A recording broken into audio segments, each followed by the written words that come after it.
Bismillahirrahmanirrahim. Izinkan saya memperkenalkan diri. Profil, halo. Saya Anis Listiani, biasa disapa Anis. Saya lahir di Kabupaten Banjarnegara 10 Juni 1994.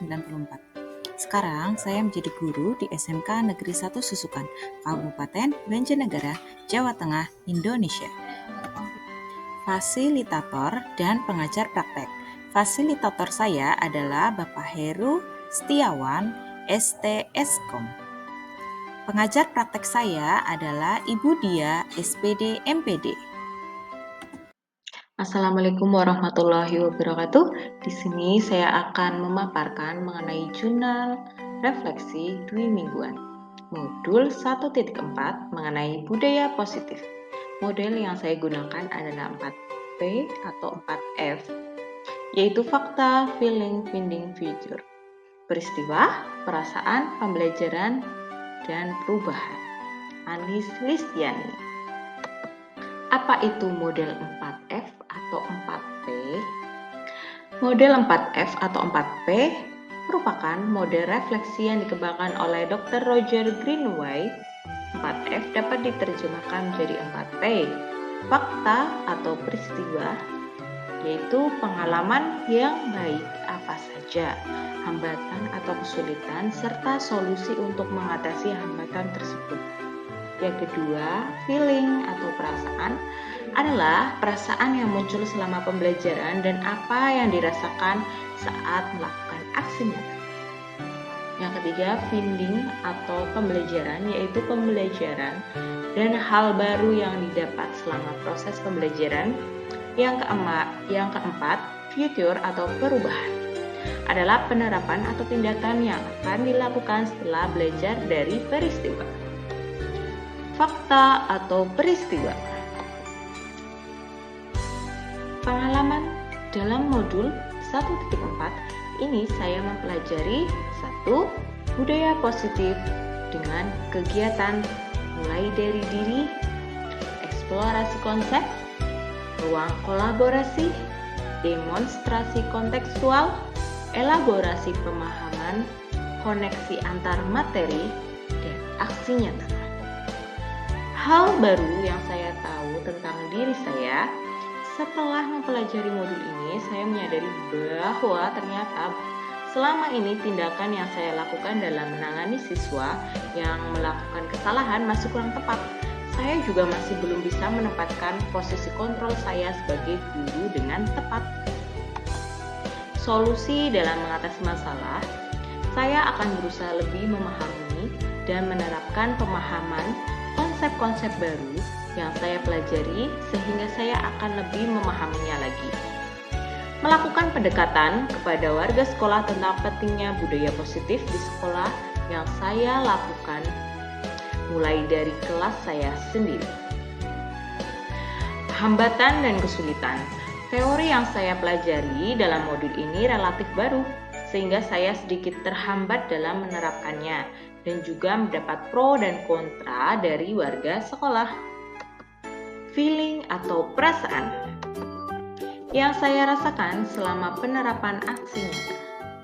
Selama melaksanakan aksi nyata, saya sangat bersemangat sekali, terutama saat menerapkan keyakinan kelas dan melaksanakan segitiga restitusi.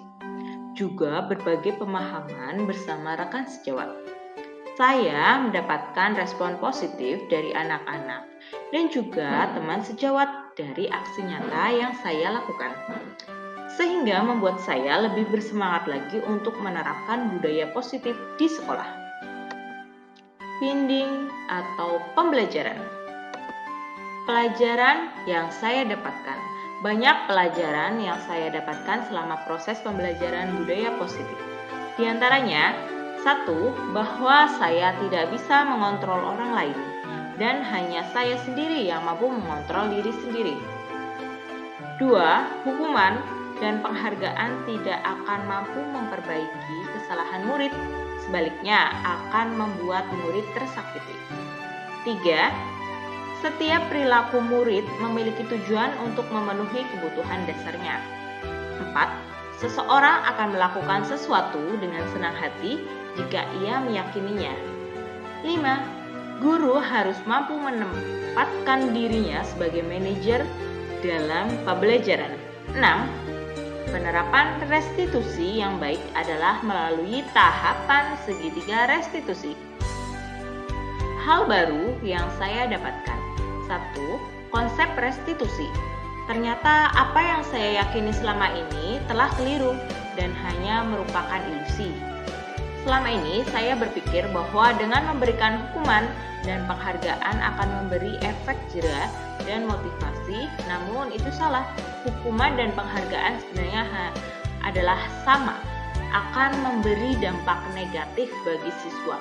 Pilihan terbaik adalah melaksanakan restitusi. 2. Keyakinan kelas.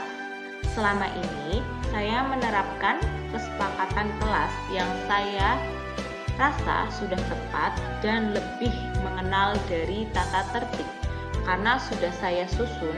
Namun ternyata hal ini tidak demikian. Mungkin karena masih banyak kata-kata negatif dalam kesepakatan kelas sehingga anak masih merasa diatur. Keyakinan kelas membuat anak-anak lebih positif. Future atau perubahan. Hal yang akan saya lakukan. 1.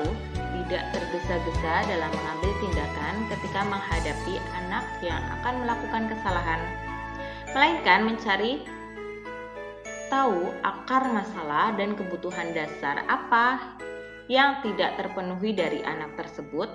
2. Selalu mengambil opsi restitusi dan selalu melibatkan anak dalam pemecahan masalah yang mereka hadapi.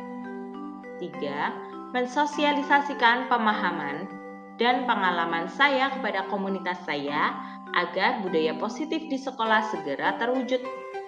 4. Selalu berkolaborasi dengan rekan sejawat dalam pelaksanaan budaya positif. Itulah tadi paparan dari saya. Billahi taufiq wal hidayah. Wassalamualaikum warahmatullahi wabarakatuh. Bye-bye. See you next time.